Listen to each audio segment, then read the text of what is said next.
ABP news प्रस्तुत करता है भारतवर्ष, महानायकों की गौरव गाथा अनुपम खेर के साथ।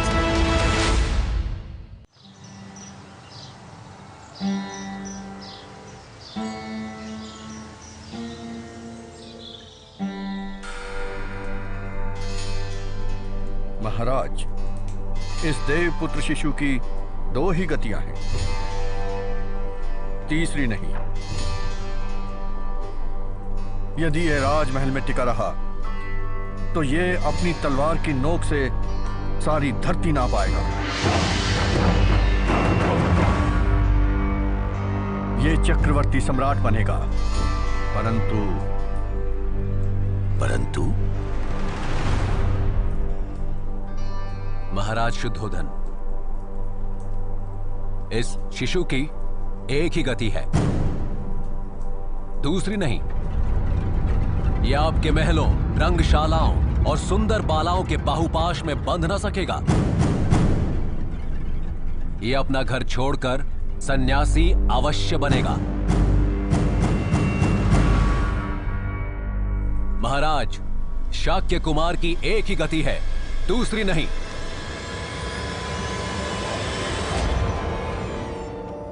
एक ने कहा चक्रवर्ती सम्राट बनेगा, दूसरे ने कहा सुंदर लड़कियां, महल और उससे जुड़े ऐशो आराम बच्चे को बांध न सकेंगे, रोक ना सकेंगे। वो बड़ा होकर सन्यासी ही बनेगा। भारतवर्ष में शायद इससे बड़ी भविष्यवाणी कभी नहीं हुई। भारतवर्ष, महानायकों की गौरव गाथा अनुपम खेर के साथ। नमस्कार, मैं अनुपम खेर।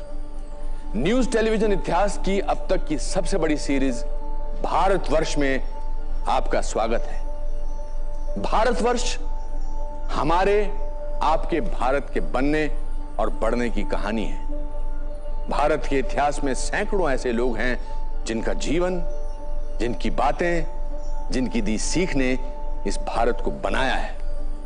अब सवाल यह है कि लोग इतने महान कैसे बने कि आज से 2500 साल पहले की घटना भी हमारी रगों में है और आज भी हमारी सोच के पीछे उनकी सोच होती है। ये महानता की कहानी नहीं है, ये आम से महान बनने की कहानी है। अगर भारत महान है, बड़ा है, आदरणीय है, तो उसके पीछे के महान लोगों की कहानी है।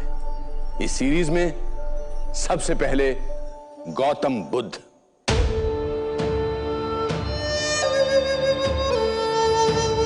भारत से लगे नेपाल के इसी लुम्बिनी में लगभग 563 ईसा पूर्व में सिद्धार्थ गौतम का जन्म हुआ था। उनकी मां का नाम महामाया था।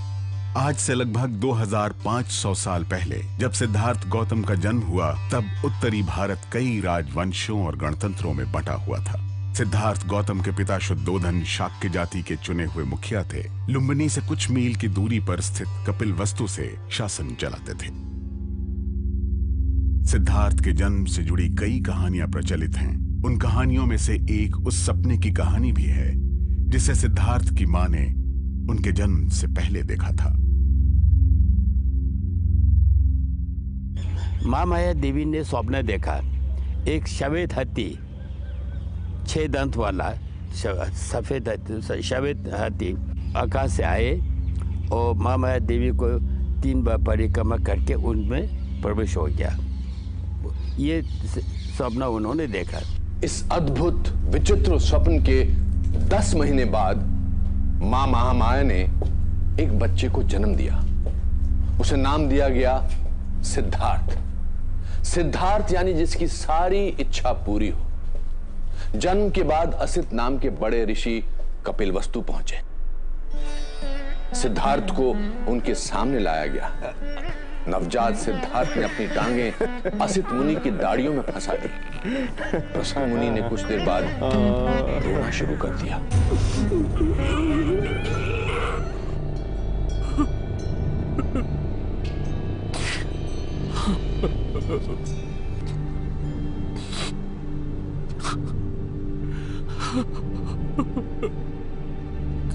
महर्षि,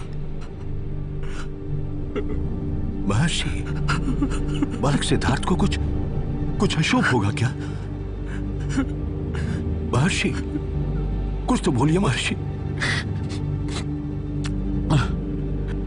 नहीं राजा शुद्धोधन, नहीं, स्वयं काल भी इस बालक का कुछ नहीं बिगाड़ पाएगा।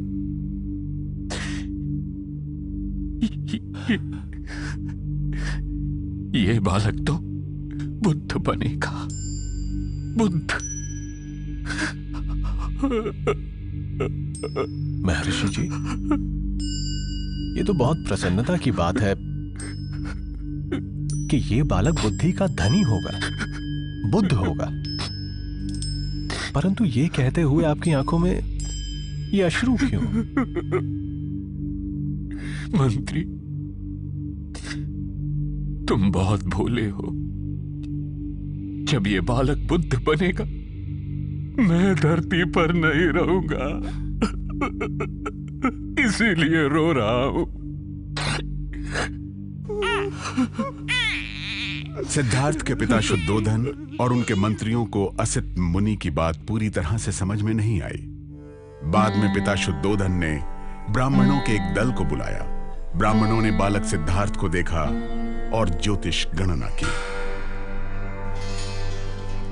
महाराज, इस देवपुत्र शिशु की 2 ही गतियां हैं, तीसरी नहीं। यदि ये राजमहल में टिका रहा तो ये अपनी तलवार की नोक से सारी धरती नाप पाएगा। अपने वेगवंत रथ के चक्र से ये पृथ्वी का चप्पा चप्पा छान लेगा। जहां जहां सूर्य का प्रकाश है और जहां जहां अंधकार है, वहां वहां इसकी राज्य सीमा और विजय पताका पहुंचेगी। यह चक्रवर्ती सम्राट बनेगा।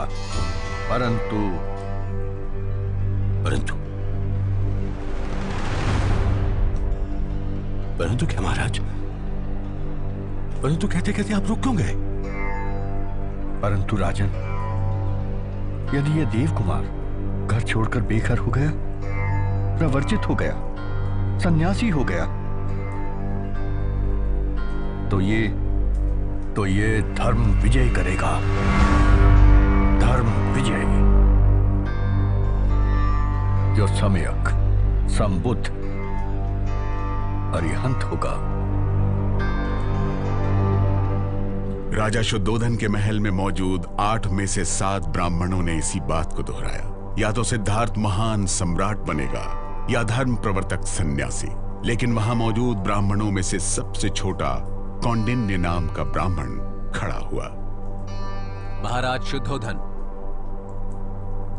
इस शिशु की एक ही गति है, दूसरी नहीं। तुम्हारा यह पुत्र बड़ा होकर इस विश्व में, इस संसार में एक नए धर्म की स्थापना करेगा। और मैं यहां पर उपस्थित सभी ब्राह्मणों और काल गणनाकारों को चुनौती देता हूं कि इस राजपुत्र की एक ही गति है, दूसरी नहीं। महाराज, यह आपके महलों, रंगशालाओं और सुंदर बालाओं के बाहुपाश में बंध न सकेगा। ये अपना घर छोड़कर सन्यासी अवश्य बनेगा। महाराज, शाक्य कुमार की एक ही गति है, दूसरी नहीं।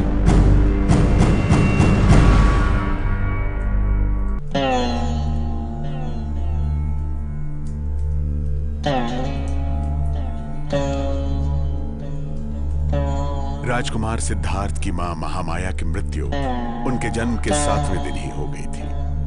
उनका लालन पालन उनकी मौसी प्रजापति गौतमी ने किया। लेकिन ब्राह्मणों की भविष्यवाणियों से परेशान पिता शुद्धोधन ने दुख से जुड़ी हर बात को महल से निकाल फेंका। सिद्धार्थ के पास महल से बाहर निकलने का मौका ही नहीं था। सुख, भोग विलास के अलावा भी जीवन के दूसरे रंग हो सकते हैं, ऐसी बातें सिद्धार्थ से दूर रखी गई। अपने इस जीवन की चर्चा खुद सिद्धार्थ ने आगे चलकर की थी। भिक्खु, मैंने सुख से भरा हुआ जीवन गुजारा था। बहुत ही ज्यादा सुख। मेरे 3 महल थे। एक जहां मैं सर्दियों में रहता था, एक जहां मैं गर्मियों में रहता था, और एक जहां मैं बरसात में रहता था। बरसात के 4 महीनों में मेरे मनोरंजन के लिए दर्जनों नाचने गाने वाली युवतियां रहती थी। उनमें एक भी पुरुष गाने और नाचने वाले नहीं होते थे। ये सब इसलिए कि सिद्धार्थ गौतम सन्यासी ना हो जाए। जिस तरह से सिद्धार्थ मौज मस्ती नाच गाने में डूबे, राजा शुद्धोधन को लगा कि असित मुनि और कौंडिन्य ब्राह्मण की बात गलत होकर रहेगी। उनका बेटा भारत का महान चक्रवर्ती सम्राट बनेगा, ना कि घर घर घूमकर भिक्षा मांगने वाला सन्यासी। सिद्धार्थ जब 16 साल के हुए, तब उनके पिता ने एक और बड़ा फैसला किया। फैसला था सिद्धार्थ की शादी का।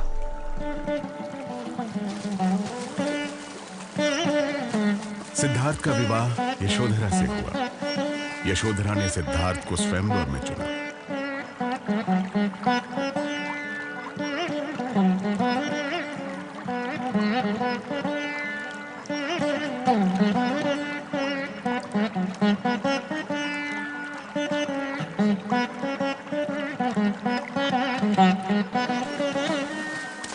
विवाह के बाद जिस तरह से सिद्धार्थ यशोधरा के प्रेम में डूबे, उससे राज परिवार की चिंताएं दूर होने लगी। सवाल था कब तक? राजा शुद्धोधन ने महल और उसके आसपास से हर उस चीज या व्यक्ति को हटा दिया जिससे राजकुमार का मन प्रभावित हो सकता था। राजा के निर्देश पर गरीब, लाचार और बीमार लोगों को महल से दूर कर दिया गया। महल के आसपास फैंटेसी से भरी दुनिया तैयार कर दी गई, जहां सब कुछ अच्छा अच्छा था, सभी लोग सुखी दिखाई देते थे।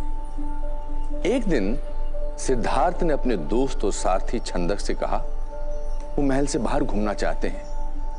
यह खबर राजा शुद्धोधन तक पहुंची। बंधुमान, नगर नायक को स्पष्ट कर दो कि आज से सिद्धार्थ के किसी भी मार्ग में कोई वृद्ध, कोई नंगा भिखारी, कोई दरिद्र, मृतक, कोई सन्यासी ना आ सके।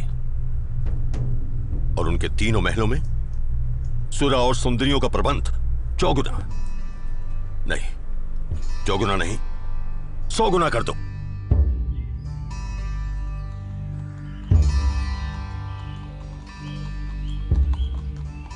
राजा शुद्धोधन ने अपने प्रयास में कोई कमी नहीं की, लेकिन हुआ वही जिसका भय राजा शुद्धोधन और राज परिवार को सता रहा था।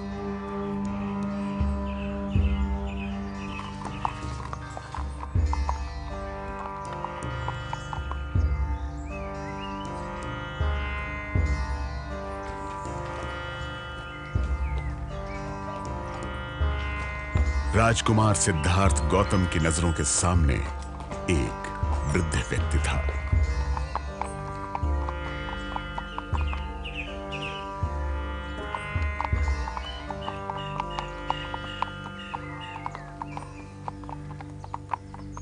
ये कैसा मनुष्य है?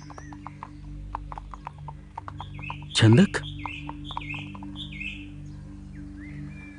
ये इतना झुक कर क्यों चल रहा है और डंडे के सहारे क्यों चल रहा है? बोलो ना छंदक। राजकुमार, यह व्यक्ति जरा से पीड़ित है, वृद्ध है, बूढ़ा है। वृद्ध? ये वृद्ध क्या होता है? राजकुमार, वृद्धावस्था में हमारा शरीर दुर्बल हो जाता है, हमारी स्मरण शक्ति कम हो जाती है। यह व्यक्ति जो अभी यहां से गया है, इसका शरीर पहले हमारी तरह ही होगा, परंतु वृद्धावस्था में आते आते इसका शरीर काफी दुर्बल और लाचार हो गया है। हमारे राज्य में यही एक वृद्ध है क्या? इसके जैसा और कोई नहीं है? जो जन्मा है वो वृद्ध भी होगा, ये प्रकृति का नियम है। तो क्या मैं भी वृद्ध हो जाऊंगा? मैं भी इसके जैसा ही दिखने लगूंगा? राजकुमार, राजा हो या रंक, जो जीवित रहेगा वो एक आयु के बाद वृद्ध होकर ही रहेगा।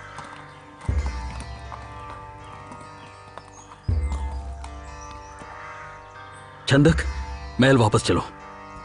जी। इससे अंदाजा लगाइए कि सिद्धार्थ एक ऐसी जिंदगी जी रहे थे कि उन्हें पता ही नहीं था कि बुढ़ापा भी जीवन का हिस्सा है। सिद्धार्थ गौतम से जुड़ी हुई कहानियों के मुताबिक उन्हें पहली बार यह आभास हुआ कि वृद्धावस्था, बूढ़ा होना उम्र का एक ऐसा पड़ाव है जिससे कोई नहीं बच सकता। जीवन मरण के इस चक्र से मुक्ति नहीं है। महलों में भोग विलास के बीच पले बढ़े सिद्धार्थ का इस तरह से एक के बाद एक रोग और मृत्यु जैसी सच्चाइयों से सामना हुआ। सिद्धार्थ के जीवन में उस वक्त क्या चल रहा था, उसका बस अंदाजा लगाया जा सकता था। बहरहाल जीवन के जो अनुभव एक के बाद एक सिद्धार्थ को मिल रहे थे, उसमें जल्द ही एक निर्णायक मोड़ आया। सिद्धार्थ का सामना एक सन्यासी से हुआ। मन के भीतर झांको और शांति को खोज लो। छन्ना, ये अलग से दिखने वाले पुरुष कौन है? और इन्होंने और सब लोगों से अलग वस्त्र क्यों धारण कर रखे हैं? देव, ये प्रवर्जित हैं, सन्यासी हैं। ये अपना संसार छोड़ चुके हैं, सो इन्हें सांसारिक वेशभूषाओं से क्या। ये सन्यासी क्या होता है? कुमार, शांति पाने के लिए और उसका लाभ दूसरे प्राणियों को देने के लिए और पुनः संचय के लिए ये सन्यासी बने हैं।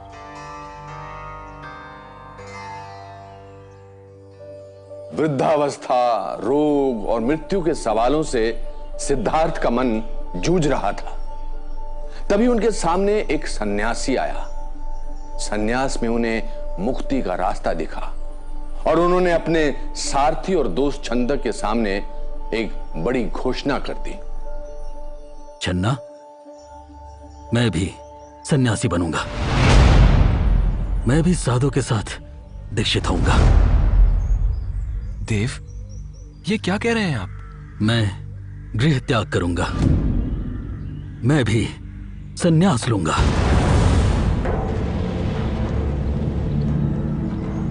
सिद्धार्थ को इसी फैसले से रोकने के लिए राजा शुद्धोधन ने क्या कुछ नहीं किया था। महल के अंदर भोग विलास की पूरी व्यवस्था थी। दुख और पीड़ा से जुड़ी बातों से भी सिद्धार्थ को दूर रखा गया था। सिद्धार्थ का विवाह भी हुआ और बच्चा भी, जिसके जन्म पर सिद्धार्थ ने कहा, राहुल। कुमार की जय हो। धन्य भाग हमारे। देवी यशोधरा ने आज ही ब्रह्म मुहूर्त में राजकुमार को जन्म दिया। देवी और शिशु दोनों स्वस्थ हैं, सकुशल हैं। जाओ जाकर छंदक से कहो कि हमारी ओर से देवी का कुशल मंगल पूछने का प्रबंध करें।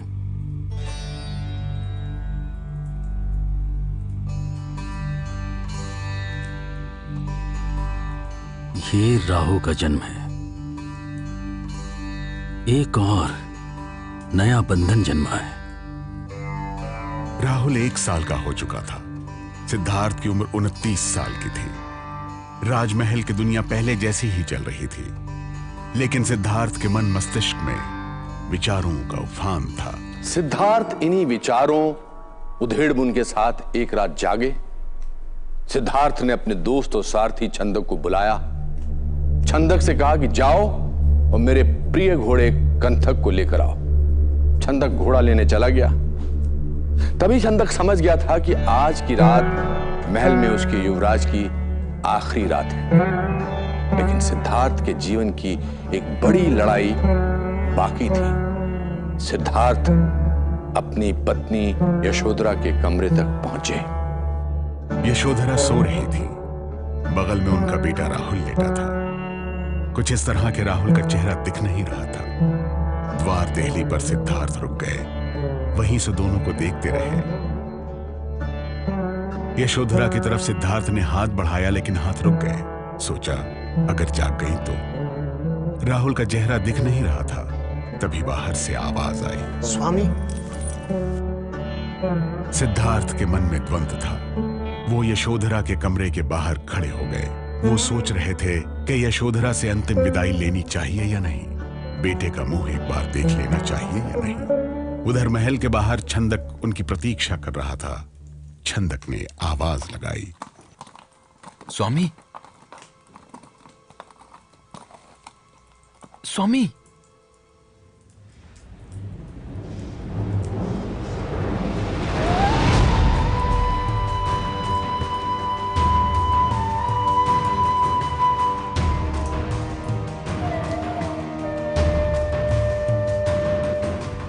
महल में दुनिया की हर सुख सुविधा थी, पत्नी थी, बच्चा था, लेकिन क्या महल की दुनिया का ऐशो आराम सिद्धार्थ गौतम को मुक्ति के लिए प्रेरित कर रहा था? बुद्ध ने यशोधरा और राहुल के साथ भले ही हम लोगों की दृष्टि में अन्याय किया हो, इससे बुद्ध की अपनी मनुष्य होने की जो स्थिति है उसमें कोई बड़ी कटौती नहीं होती।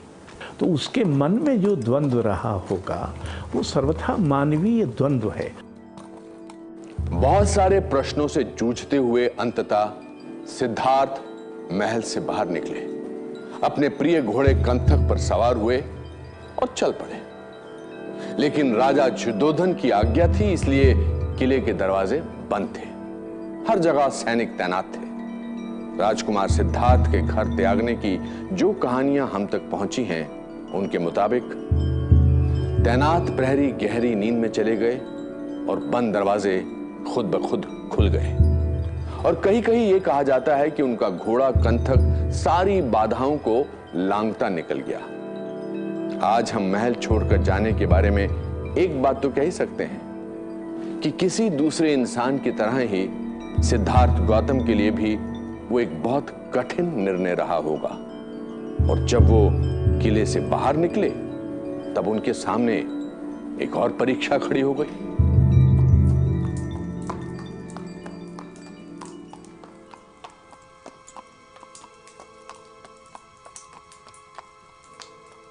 रुको सिद्धार्थ, आगे मत जाओ, क्योंकि आज से 7वें दिन इस राज्य का चक्र तुम्हारे कमलों में होगा और तुम सप्तद्वीप नौखंड के प्रतिपालक चक्रवर्ती सम्राट बनोगे। कौन हो तुम? मैं वसपति मार हूं। मार? मुझे सम्राट या चक्रवर्ती नहीं बनना, मुझे राज चक्र नहीं चाहिए। मैं धर्म का चक्र धारण करूंगा। तुम मुझे जो प्रलोभन दे रहे हो वो मुझे मेरे मार्ग से विचलित नहीं कर पाएगा। इस तरह सिद्धार्थ ने कामना, इच्छा के प्रतीक वसवत्ती मार के प्रलोभन को भी ठुकरा दिया। सवेरा होने वाला ही था। सिद्धार्थ, छंदक और उनका घोड़ा कंथक अनुमा नदी के पास पहुंच गए।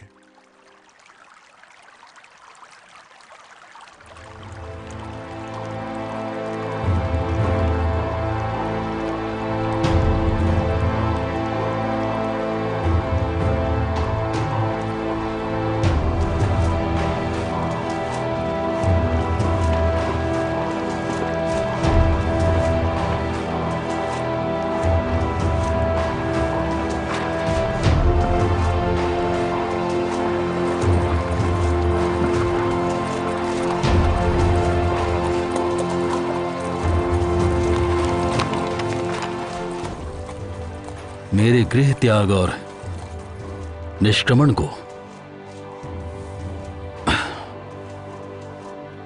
संसार अब अनुमा के नाम से जानेगा। देव, ये क्या कह रहे हैं आप देव?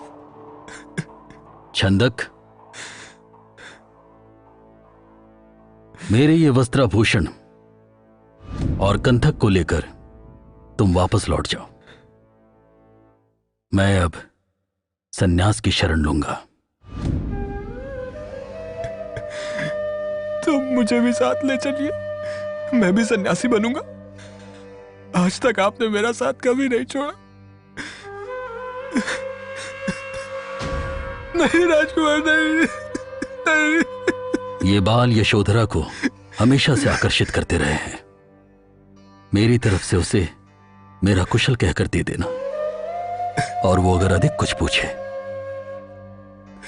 तो मौन ही रहना। भिक्षु को प्रसाधन से क्या प्रयोजन?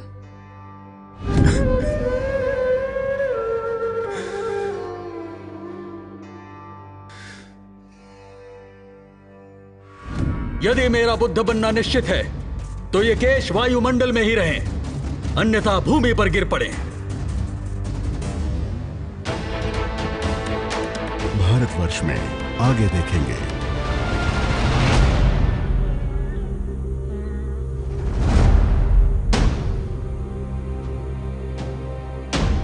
सिद्धार्थ गौतम, तुम पथभ्रष्ट हो चुके हो। अब हम तुम्हारे साथ नहीं रह सकते। भारतवर्ष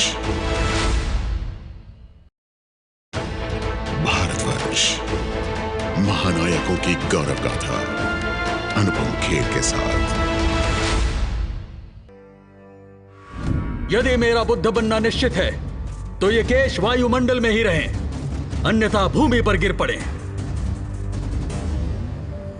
कहते हैं सिद्धार्थ ने अपने बालों का जो गुच्छा हवा में उड़ाया वो हवा में रहा, नीचे जमीन पर आया ही नहीं। और इस तरह से राजकुमार सिद्धार्थ सबसे पहले सन्यासी बने।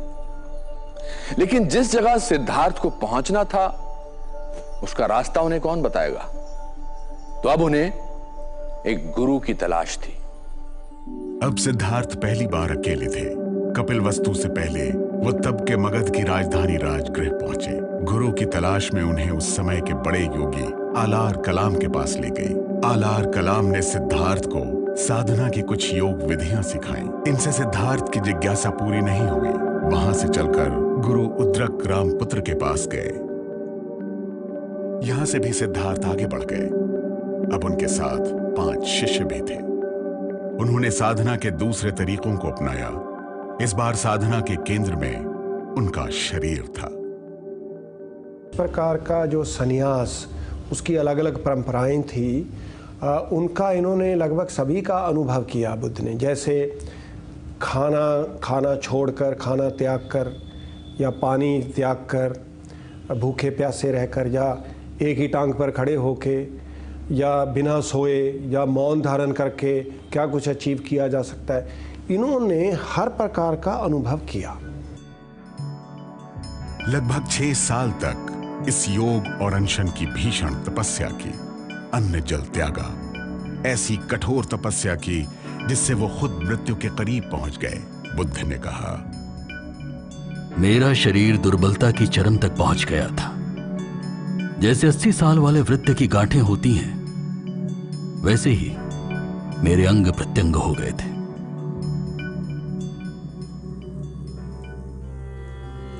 शाकी कुमार, जरा देखिए तो आप कितने दुर्बल हो गए हैं। ऐसी तपस्या से भला क्या लाभ? देखिए, मैं आपके लिए खीर लाई हूं।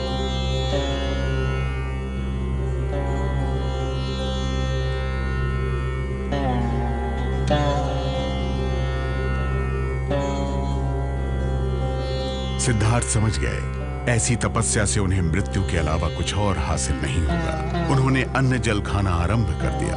मरणासन सिद्धार्थ को सुजाता नाम की लड़की ने खीर खिलाई।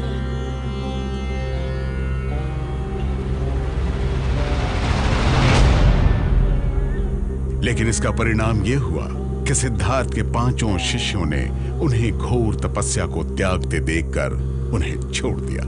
सिद्धार्थ पर उनके ही शिष्यों ने पथभ्रष्ट होने के आरोप लगाए। सिद्धार्थ गौतम, तुम पथभ्रष्ट हो चुके हो। अब हम तुम्हारे साथ नहीं रह सकते। तुम हमारे गुरु नहीं हो सकते। चलो चलो साथियों, आओ।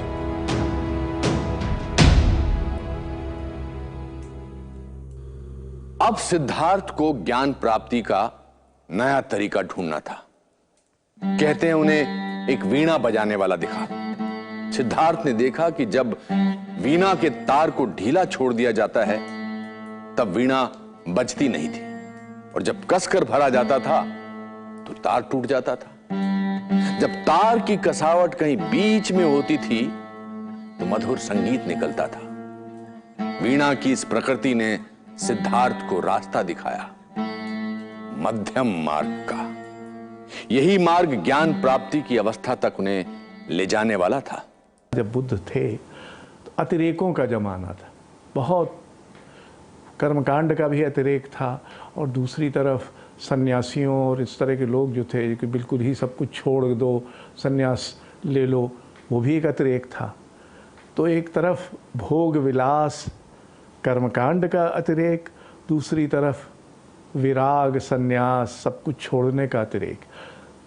उन दोनों के बीच बुद्ध ने मध्यम निकाय की बात की, यानी बीच का रास्ता, मध्यम मार्ग, जिसमें अतिरेकों से बचा जाए। मध्यम मार्ग सिद्धार्थ गौतम की शिक्षा का सार माना जाता है, लेकिन यहां तक पहुंचने में सन्यासी सिद्धार्थ को 7 साल लग गए। जिस ध्यान और ज्ञान की तलाश उन्हें थी वो अभी दूर था। सिद्धार्थ को पता चल गया कि न घोर तप से उन्हें वो ज्ञान प्राप्त होगा और न ही राजमहलों में भोग विलास से। मध्यम मार्ग रास्ता ही मुक्ति का रास्ता है। अंततः आज के बिहार के गया जिले में सन्यासी सिद्धार्थ गौतम उस पीपल के पेड़ के पास पहुंचे जिसे आज पूरी दुनिया बोधि वृक्ष के नाम से जानती है। गया पहुंचकर राजकुमार सिद्धार्थ से सन्यासी बने सिद्धार्थ एक बार फिर साधना में लीन हो गए थे। जब वो बैठे बोध गया में, तो बैठने के पहले उन्होंने एक संकल्प लिया, इहासने सुसतुमे शरीरम त्वगस्थिमान संग प्रलयंग चयातो अप्राप्य बोधि बहुकल्प दुर्लभाम नैवासनात् मतश्चलिष्यते। मैंने इसी आसन में, यह आसन, इसी शरीर से जो अप्राप्य बोधि है उसको बिना प्राप्त किए हम नहीं उठाएं।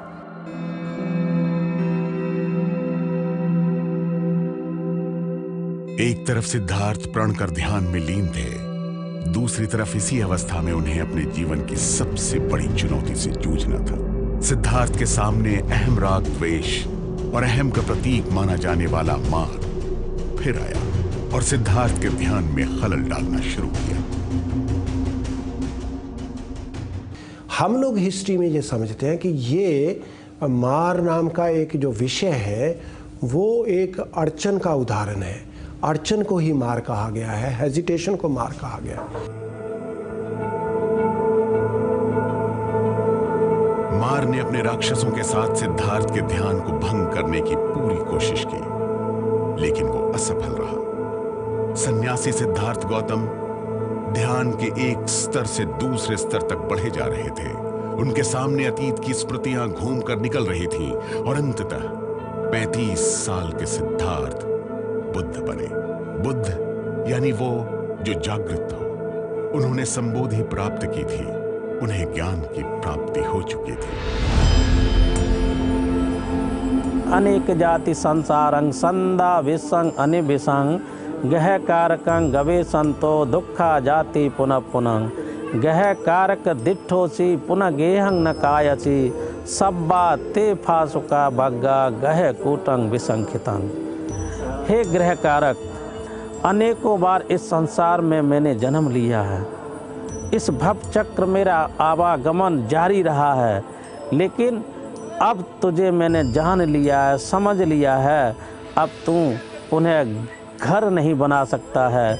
यह मेरा अंतिम जन्म है, इसके बाद मेरा जन्म नहीं होगा। पुनः भवोती तीति, इस संसार में मेरा पुनः आगमन नहीं होगा।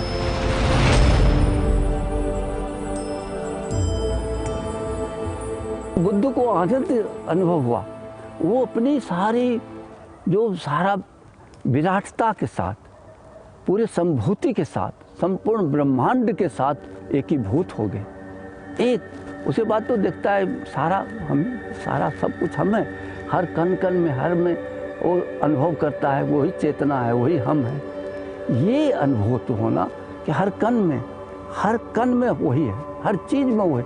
तो अपने आप को आत्मसात कर देना पूरे ब्रह्मांड से, पूरी दुनिया से, पूरी मानवता, ये निर्वाण का अर्थ होता है। राजकुमार सिद्धार्थ गौतम बुद्ध बन गए, लेकिन बुद्ध बनने के बाद वो एक बार फिर दुविधा में थे, असमंजस में थे।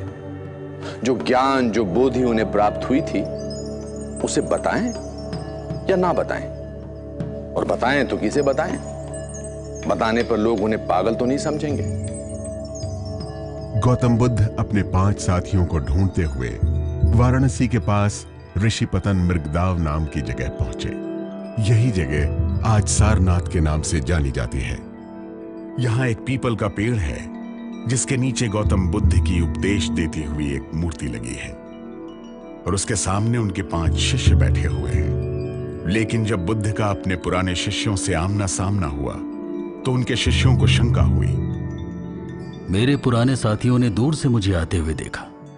मुझे देखते ही उन लोगों ने आपस में बातचीत शुरू कर दी। बनते, गौतम आ रहा है जो सन्यास और तप के रास्ते को छोड़कर सुखमय जीवन बिता रहा है। वो इस लायक नहीं कि हम उसके आदर के लिए खड़े हों। ना ही उसे प्रणाम करने की जरूरत है, ना उसके भिक्षा पात्र को पकड़ने की जरूरत है। बस उसे बैठने के लिए आसन दे देते हैं। अगर वो बैठना चाहे तो बैठ जाए। लेकिन जैसे ही मैं उनके नजदीक पहुंचा, वो अपने निर्णय पर अडिग न रह पाए।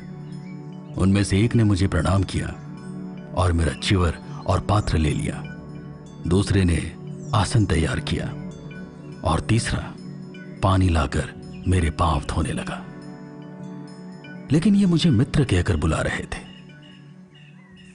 बुद्ध ने जिन्हें सबसे पहले ज्ञान देने का फैसला किया था, वो उन पर भरोसा नहीं कर रहे थे। कहा जाता है पीपल वृक्ष के नीचे ये बातचीत चल रही थी। बुद्ध अपने पुराने साथियों को विश्वास दिलाने की कोशिश कर रहे थे। आखिर बुद्ध ने कहा, परंतु तुम्हें ज्ञान की प्राप्ति नहीं हुई। भंते भंते, क्या कभी तुमने मुझसे पहले ये कहते हुए सुना है? क्या पहले मैंने ये कहा कि मैं बुद्ध हो चुका हूं? नहीं देव। गौतम बुद्ध ने इस जद्दोजहद के बाद अपना पहला उपदेश दिया। भिक्षुओं, इन 2 अतियों को त्यागना। ये 2 अतियां हैं, काम सुख में लिप्त होना और शरीर को पीड़ा देना। मैंने इन दोनों अतियों के बीच का मध्यम मार्ग खोज निकाला है, जो ज्ञान देने वाला है, शांति देने वाला है और दृष्टि देने वाला है। ये मध्यम मार्ग 8 अंगों वाला है, जैसे ठीक दृष्टि, ठीक संकल्प, ठीक वचन, ठीक स्मृति, ठीक प्रयत्न, ठीक जीविका और समाधि। 4 नोबल ट्रूथ्स, चतारी अरिया सचानी और अठांगी को मग्गो। ये बौद्ध धर्म का जो है, बुद्ध की टीचिंग्स का मतलब एक जो है निचोड़ है। बेसिकली सारा बौद्ध धर्म जो है, बुद्ध की शिक्षा है, इसी चीज के ऊपर जो है बेस्ड है। बनारस के पास ऋषिपतन मृगदाव यानी आज के सारनाथ में बुद्ध के इन उपदेशों को धर्म चक्र परिवर्तन या धम्म चक्र पवतन कहा जाता है। अपने उपदेशों में महात्मा बुद्ध ने दुख की असली वजह और उससे निकलने का मार्ग दिखाया। अब जैसे भूख लगी तो दुख हो रहा है, तो खाना खा लेंगे तो क्षणिक जो होता है हमको उससे फिर भूख आएगी, फिर हमको खाना खा। लेकिन दुख जो अत्यंत की, एक बार जो दुख गया फिर नहीं आए, ये निर्वाण है। तो फिर वो परमार्थिक सत्य के साथ जब, तब फिर दुख नहीं आए, दुख का बोध ही नहीं होगा कभी। सारनाथ में पहले उपदेश के बाद गौतम बुद्ध के पास आम लोगों का तांता लग गया। घर बार त्याग कर शिष्य बनने के इच्छुक लोग उनके पास आने लगे। संन्यास धारण करने वाले अपने शिष्यों के लिए उन्होंने संघ बनाया। संघ को आश्रम समझ लीजिए। संन्यास के साथ ही सिद्धार्थ समझ चुके थे कि धर्म का रास्ता सबके लिए सहज होना चाहिए, न कि किसी एक वर्ग के लिए सीमित रहना चाहिए। इसीलिए संघ का दरवाजा उन्होंने सभी के लिए खोल दिया था। ना जच्चा वसलो होती, ना जच्चा होती ब्राह्मणों, कमुना वसलो होती, कमुना होती ब्राह्मणों। यानी कि कोई ना तो ब्राह्मण जन्म से बनता है, ना ही कोई शूद्र जन्म से बनता है। अपने कार्य से, कर्म से एक व्यक्ति ब्राह्मण बनता है या शूद्र बनता है। तो बुद्ध का ये कहना था कि जो जातिवाद है वो जन्म आधारित जो है वो ठीक नहीं है, और ये एक व्यक्ति के कर्म के ऊपर आधारित होना चाहिए। बुद्ध ये बातें तब कर रहे थे जब जाति प्रथा की जड़ें बहुत गहरी नहीं हुई थी।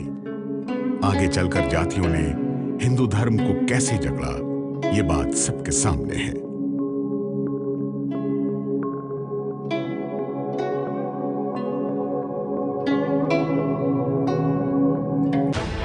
भारतवर्ष,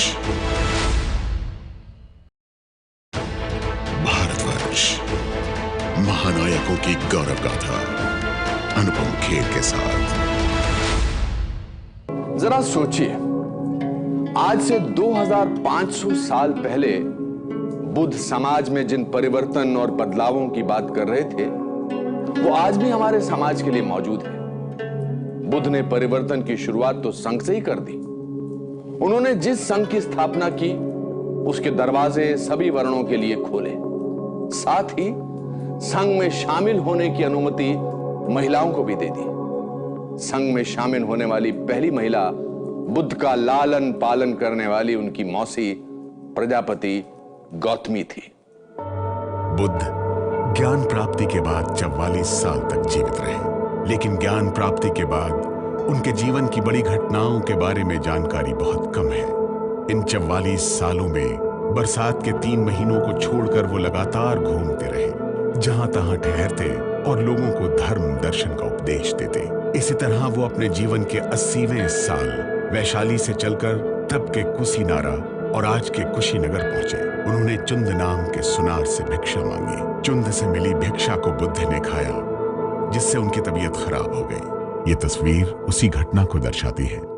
बुद्ध जानते थे कि मेरे न रहने के बाद लोग चुंद को गालियां देंगे, अपशब्द कहेंगे, तो आनंद को बुलाकर कहते हैं कि हे आनंद, इस चुंद का भोजन उतना ही महत्वपूर्ण है कि जितना सुजाता का खीर दान। जिस तरह से राजकुमार सिद्धार्थ गौतम ने सुजाता की खीर को ग्रहण करने के बाद में सम्यक संबोधि की प्राप्ति की थी, अर्थात बुद्ध बने थे, वो एक कारण बना था। इसी तरह से इस भोज्य पदार्थ को ग्रहण करने के बाद तथागत को महापरिनिर्वाण की प्राप्ति होगी। उत्तर प्रदेश के कुशीनगर में आज जहां ये मंदिर है, वहां तब साल वृक्षों का जंगल हुआ करता था। जिस अवस्था में बुद्ध की ये मूर्ति है, कहा जाता है ठीक उसी अवस्था में बुद्ध तब यहाँ लेटे थे। बुद्ध के पास उनके शिष्य और मित्र आनंद मौजूद थे। बुद्ध ने अपने शरीर को त्यागने की घोषणा कर दी।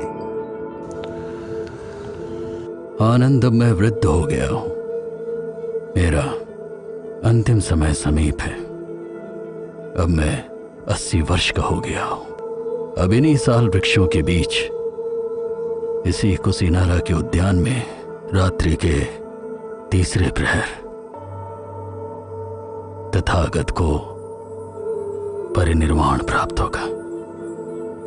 इसे परिनिर्वाण कहा गया। बाद में महात्मा बुद्ध की शिक्षा क्या है और उसे कैसे आगे बढ़ाया जाए, उसके लिए उनके शिष्यों ने एक परिषद बुलाई। उनकी शिक्षा को कंठस्थ याद किया गया और एक पीढ़ी से दूसरी पीढ़ी तक बढ़ाया गया। महात्मा बुद्ध के पार्थिव शरीर का दाह संस्कार किया गया और उसके अवशेष को उनकी मृत्यु के 200 साल बाद भारत के सम्राट राजा अशोक के काल में बौद्ध मंदिर में स्थापित किया गया और उनकी सीख को विश्व भर में फैलाया गया। बुद्ध ही एक सबसे पहले ऐसे व्यक्ति आए जिन्होंने ये दुनिया को ये बतलाया कि एक असांप्रदायिक सार्वभौम भावधारा के माध्यम से ही विश्व बंधुत्व की स्थापना की जा सकती है। उनका ऐसा विचार रहा कि जो there is one world and one humanity, और जो मनुष्य समाज है वो अविभाज्य है।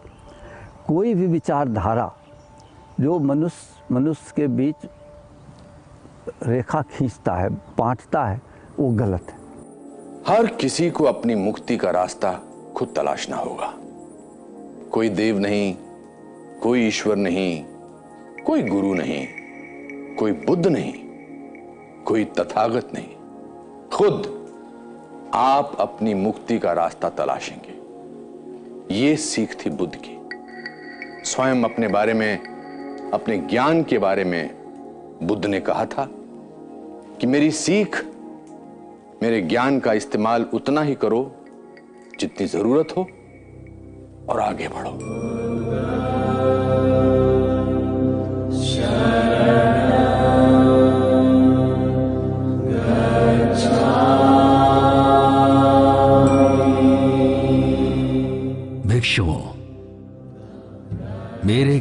उपयोग करो और अपने जीवन का रास्ता स्वयं ढूंढो। आत्मदीपो भव। मेरी सीख, मेरे ज्ञान का इस्तेमाल जितनी जरूरत हो करो और आगे बढ़ो। भारतवर्ष ही नहीं, दुनिया में इस बात को कहने वाला शायद ही कोई और व्यक्ति होगा। अहिंसा, मध्यम मार्ग, धार्मिक कर्मकांड की जगह करुणा, दया, सिंपथी, दो इंसानों के बीच जाति, धर्म, गरीबी, अमीरी की वजह से फर्क न करना, ये कुछ ऐसी बातें हैं जिसे महात्मा बुद्ध ने हमारी सोच में स्थापित कर दिया। ऐसा नहीं कि जिस दर्शन की बात महात्मा बुद्ध ने की उसकी चर्चा उनसे पहले भारत में नहीं हो रही थी, लेकिन महात्मा बुद्ध ने जिस तरह से इन बातों को आम जन के बीच स्थापित किया, उसने भारतवर्ष ही नहीं बल्कि पूरी दुनिया की सोच को हमेशा हमेशा के लिए बदल दिया।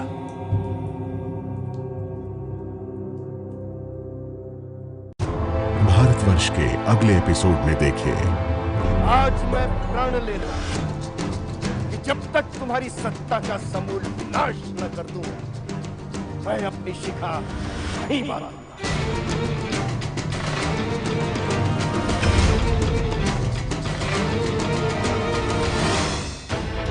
भारतवर्ष, महानायकों की गौरव गाथा अनुपम खेर के साथ।